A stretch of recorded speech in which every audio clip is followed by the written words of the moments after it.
তোমার ধর্মে লেখা থাকবে, হে মুসলমানগণ, অমুসলমানদের যেখানে পাইবে সেখানে বন্দি করিবে, নির্মমভাবে হত্যা করিবে। আর আমি হিন্দু হয়ে সেটা বলতে পারবো না। আমি বলেও যদি মরেও যাই তবু আমি অমরই থাকবো, এটা জেনে রাখি। সাম্প্রতিক যে কন্ট্রোভার্সিটা তৈরি হয়েছে, বিতর্কটা তৈরি হয়েছে, বলছে নাকি কোরআন অবমাননা করা হয়েছে। তো এ বিষয়ে আমি যে আপনার পোস্ট দেখলাম, তো বিন্দুমাত্র অবমাননা হয়নি। আপনি কি বলবেন চারণ কবি হিসেবে, আপনার কি বক্তব্য? দেখুন, সত্য কথাটা বলার সাহস সবার থাকে না। আমি কোরআন সম্পর্কে শুধু বলেছি তা নয়, আমি বলেছি হিন্দু ধর্ম, খ্রিস্টান ধর্ম, মুসলমান ধর্ম, যে কোনো ধর্মের ধর্মগ্রন্থে যদি মানবতা বিরোধী কোনো কথা থাকে, সেই ধর্মগ্রন্থ আমি মানি না, পুড়িয়ে দিতে পারি আমি তাকে। যেমন মনুসংহিতা পড়ানো হয়েছে, কথা বোঝা গেল কি? এই জন্যে কোরআনের যে সূরা 9 নম্বর, সূরা 5 নম্বর আয়াত থেকে আরম্ভ করে আমি গতকাল সমস্ত কিছু ডিটেলস দিয়ে একটা ভিডিও করে দিয়েছি। কত কত নম্বর সূরার বিরুদ্ধে দিল্লিতে মেট্রোপলিটন জাজের কাছে মাননীয় সেখানে মামলা করা হয়েছিল, তার রায় কি সেটাও আমি দিয়ে দিয়েছি। এইবার একটা ধর্মান্ধ মানুষ যারা, এটা প্রত্যেকটা ধর্মের মধ্যে আছে ধর্মান্ধ যারা, এই জন্যে ধর্ম ভালো করে না বুঝলে একটু শিক্ষিত হওয়া দরকার। তাই বাবা গুরুচাঁদ ঠাকুর বলেছেন, যদিও তোরা করিস ভিক্ষা, ছেলে মেয়ে দিস শিক্ষা, শিক্ষা সংহতি সংগ্রাম চেতনা, দলিতের মুক্তি নাই এই তিন বিনা। অশিক্ষিত মানুষ যত বেশি ধার্মিক হবে, ধর্মপ্রচারে যাবে, তত সমাজের ক্ষতি হবে। তারা ধর্মান্ধ। তাহলে ধর্মের সঙ্গে বিজ্ঞানের কিন্তু একটা লিঙ্ক আছে। বিজ্ঞান ভিত্তিক ধর্মটা আমরা যেন বুঝতে শিখি। আমরা শুধু ভাবের গড্ডালিকায় চলবো, যা বলেছে তাই আমাকে মানতে হবে। আগে দেখতে হবে সেটা মানুষের কল্যাণকর, মানুষের হিতকর, না মানুষের ক্ষতিকর। সমগ্র পৃথিবীর সমস্ত মানুষের কল্যাণমূলক কথা যে ধর্মগ্রন্থের মধ্যে নাই, আমি যে ধর্মের গ্রন্থ আমি তা মানি না। যেমন গীতা এমন একটা ধর্মগ্রন্থ যেটা সর্বকালের বর্তমান সমস্ত বিশ্বের সমস্ত মানুষের গীতা পাঠ করা উচিত। ফ্রান্সের প্রাক্তন প্রধানমন্ত্রী মিস্টার দগল সাহেব তার ক্রিটিক্যাল অ্যানালাইসিস অফ লিটারেচার গ্রন্থে তিনি লিখে গেছেন যে প্রত্যেকটা ধর্মের মানুষের গীতা পাঠ করা উচিত। কারণ কি, গীতা সর্বকালের বর্তমান এবং জীবন সংগ্রামে, চলার সংগ্রামে, কুরু মানে কি, কর্ম, ক্ষেত্র মানে স্থান, সেই কর্মক্ষেত্র এখানে চলতে গেলে যে ধর্ম অধর্মের যুদ্ধ চলছে, আমাদের দেহের মধ্যে চলছে, আমাদের ফ্যামিলিতে চলছে, আমাদের পাড়ায় চলছে, আমাদের রাজ্যে চলছে, আমাদের দেশে চলছে, সারা পৃথিবীতে চলছে, তাহলে কিভাবে চললে ধর্মের জয় হবে সেটাই বলা আছে গীতা। এটা সমস্ত মানুষের কল্যাণের জন্য।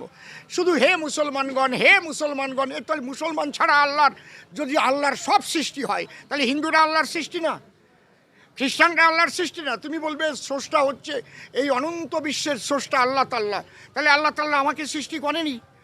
এই যে ধর্মান্ধতা, তাহলে তুমি মুসলমান হয়েছো পরে একটু সুন্নত দিয়ে, কিন্তু আল্লাহ আমাকে যেভাবে পাঠিয়েছে আমি সেইভাবেই আছি। তাহলে আল্লাহর কাছে আমি প্রিয় হব না তুমি প্রিয় হবো, সেটা বলো। তুমি তো আল্লাহর সৃষ্টিকেই তুমি খতনা করে দিয়েছো।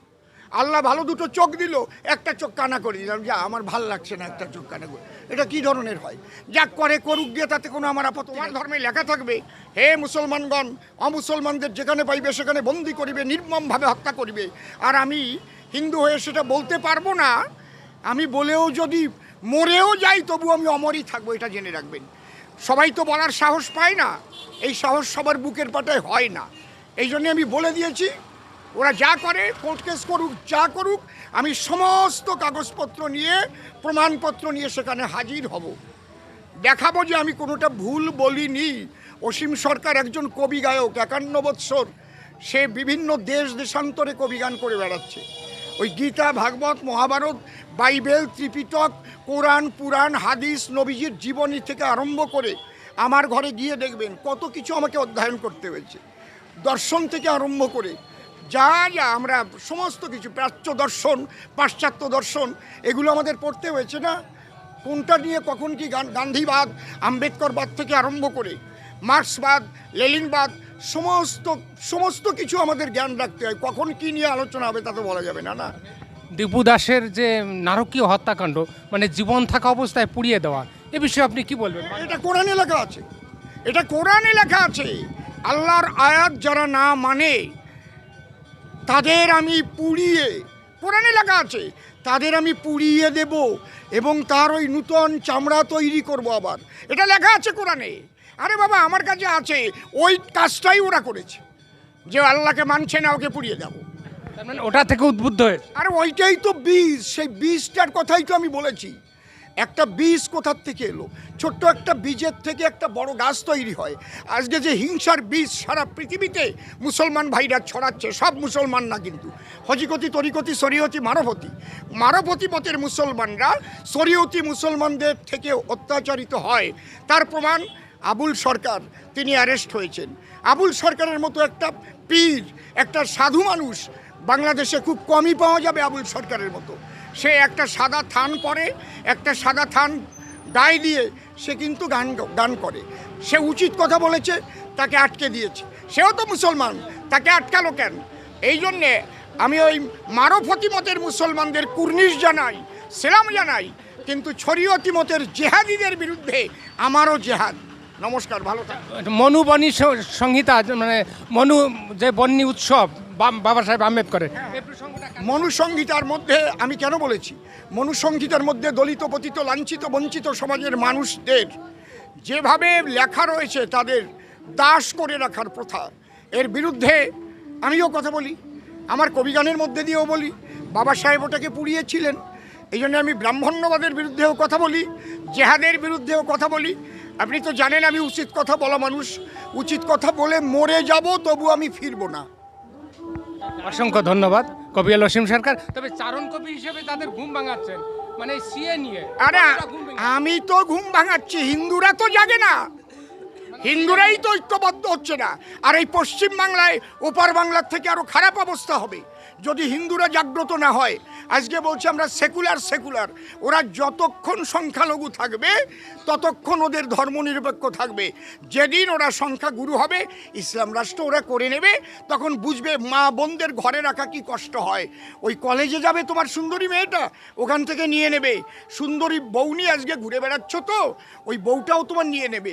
আর যদি হিন্দুরা ঐক্যবদ্ধ হয়ে বাংলা থেকে আজকে এই মাননীয় মুখ্যমন্ত্রীকে না তাড়াতে পারে, তাহলে এরা বিজেপি বলে কাউকে রাখবে না, সবাইকে নিশ্চিহ্ন করে দেবে। আমার একটাই কথা, আমরা চাই সবকা সাথ, সবকা বিকাশ, সবকা প্রয়াস, সবকা বিশ্বাস। আমার মোদিজি যা যা উন্নয়ন করেছে সবার জন্য করেছে। হিন্দু, মুসলমান, খ্রিস্টান, বৌদ্ধ, শিখ, জৈন, পার্সি, সবাই আমরা ভারতবাসী। তুমি রাষ্ট্রীয় মুসলমান হও, তুমি আমার ভাই। তুমি আগে বলো ভারত মাতা কি জয়, তুমি আমার ভাই। তাহলে তুমি বলো বন্দে মাতরম, তবে তুমি আমার ভাই। তুমি তোমার ধর্ম পালন করো, কিন্তু তাই বলে তোমার ওই যে হিংসার ওইগুলোকে বর্জন করো। সিএ সম্পর্কে একটা বার্তা দিয়ে দাও। দেখুন, সিএতে বর্তমান একটা অর্ডার কালকে বেরিয়েছে, যেটা বিএলওদের কাছে ছিল না, এআরওদের কাছে ছিল না, যে সিএতে যারা সার্টিফিকেট পেয়েছে তারাও ওটা দেখিয়ে নাম তুলতে পারবে।